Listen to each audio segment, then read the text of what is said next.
I'm Denise, Páne, CEO and founder of Access Design Studio. We are the leader in accessible web design for the hospitality industry. We create ADA-compliant websites for hospitality businesses who want to increase their profits, increase their client loyalty while avoiding lawsuits.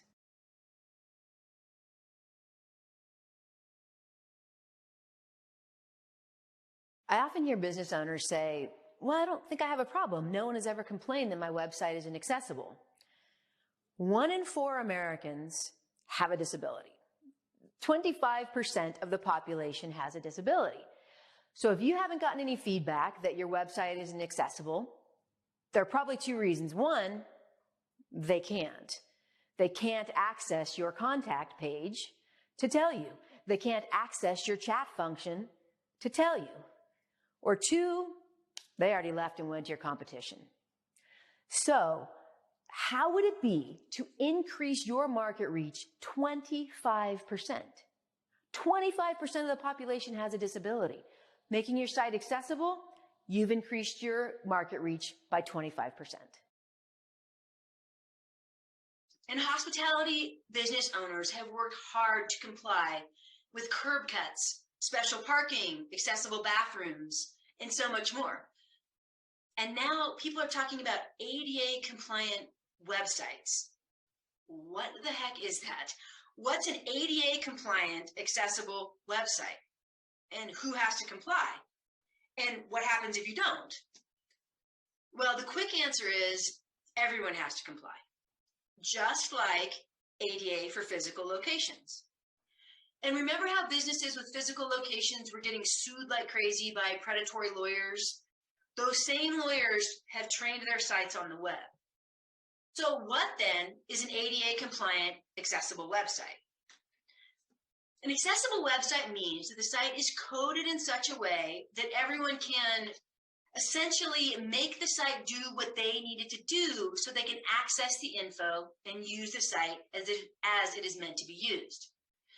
Most people think of accessibility as helping people who are deaf or blind, and it certainly does. And there are many other people who struggle to use the web. For example, someone with trembling hands, which includes a lot of older adults, on an accessible website, they can make the button, like your Book Now button, large.